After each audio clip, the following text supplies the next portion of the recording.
Hindi umubrang antibiotic. Ano ba raw yan? Oo, what's up? Pizza po dati. Kasi wala naman akong ginagawang masama. Magaling Pagilid pa nga kayo ako. sir, pakita ko lang. Maraming antibiotic. Si Dr. Urban, brother, i-refer ako sa hospital. Tinanggihan ko kasi yung pamangkin ko na principal to, nakulam. Hinospital lang 7 days, patay. Namatay. Patay nga. Kung lang alas 12 ng umaga, sumasakit lang ang tiyan. Yun lang, hinospital sa St. Luke. Pagdating sa baryo namin, patay. Ay baka ano, inatake sa puso, nasakit. Wala namang kundi masigla. Walang findings nun, wala. Walang findings. Kabila sir, baka man. Ay ibaba nyo na yun sir at baka madali eh. Lalo lumaki.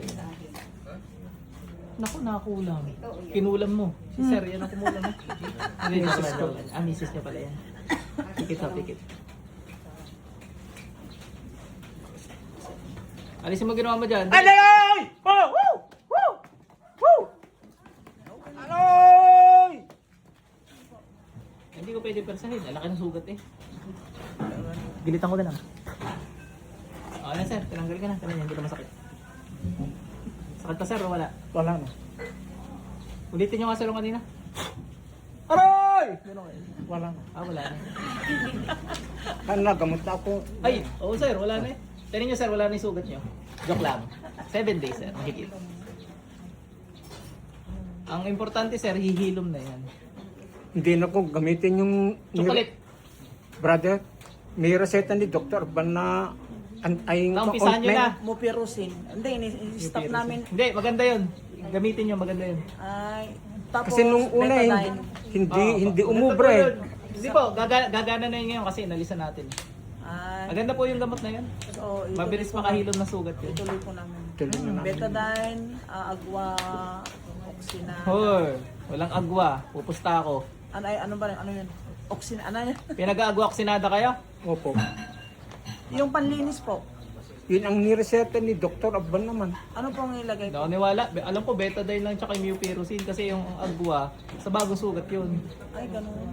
I-cancel po namin yan. Ba, hindi ko alam. Konsulta kayo sa doktor. Kasi pag hindi ko alam yung mismong sinabi sa inyo ng doktor, hindi ko naman narinig yung doktor Yun na pong kausap niyo eh. panlinis daw po. Ay, basta kausapin niyo yung doktor. Ha, ulit. O, kung may doktor na malapit sa inyo, doon na lang kayo magtanong. Ha? O, di mo pirusin na lang po sa yung betadine. Para ma-double check lang. Hindi naman ako doktor, kaya huwag kayo makinig sa akin. Hindi, panglinis lang daw po yun. Sa mga kulang-kulang, yun, doon kayo makinig sa akin kung nabarang o nakulang kayo. Ano po siya? Pagdating sa ganyan, sa doktor kayo magtatanong. Nakulang po. Barang. Barang po. Binarang mo eh. Sir yan, kita ko. Hindi, joke lang, joke lang. Ang sama na ng tingin sa inyo ni Sir eh. Di naalis na yung kapitbahay po barang namin. sa akin. Tanggal na Sir, tingnan. Hindi nyo kapitbahay. Tingnan nyo Sir kanina napakasakit nun. Hindi pa madiin yun. Ngayon, ididiin ko ng pinakamadiin ko. Tingnan nyo kung magkasing sakit. Oh, pinakamadiin ko yan Sir. Wala na po. Yan, para kita sa camera, nanginginig pa ako sa diin. Oh, wala na. Tinanggal na. Sir, Tanggal yung na. ano yan, ay, brother, yung Bago ka yan ngayon. Oh, bago lang binili ko ito. Ang lakas Saan niyo binili yan? Dito. Abay, dito galing! Okay na yun, sir. Sir, kahit mapan ko na yung mangkukulam, may pa, hindi na over dito. Ganito yun. Oo, yung gumawa. Kaya kung yung pinagbibintangan nyo, hindi na ganito. ano, inom ka. Uy, uminom ka para maano. Yung pinagbibintangan nyo, kung hindi na ganito, hindi yun. Ay, Iba. Oo, malamang iba kasi hindi ko nararamdaman yung sinasabi nyo, hindi yun. Laki, sir, barang. Ano ba kayo dati, sir, sundalo? Dati pulis ako, lumipat ako sa BFP, doon ako nag-retire. BFA, nag-fire protection ho kayo. 14 years ako sa INP. May nag-recruit sa akin Ano na ba na yung INP, International National Integrated Police? National Police. Akala ko Ni-recruit international. ako na lumipat sa BFP, doon ako nag-retire. Abay, oo, uminom ka ng ganyan para ano.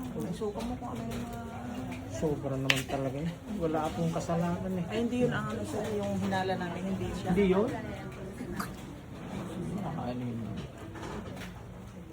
Malapit sa amin, pang-apat na bahay.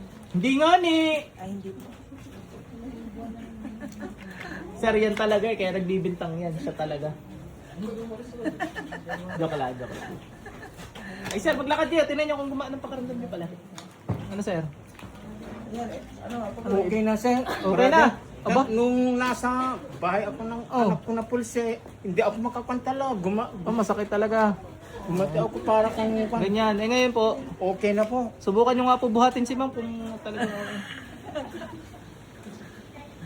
Kaya yung manugang ko ng police brother, tinawag ako. Oh, ano po sabi? Punta raw kayo dito. Dati, hindi na makaya yung katawan ko. Noong kako, sige, mag-record ka ng 4 days, pumunta ka, samahin ka. Sa mga albularyo. Kay brother, sabi niya.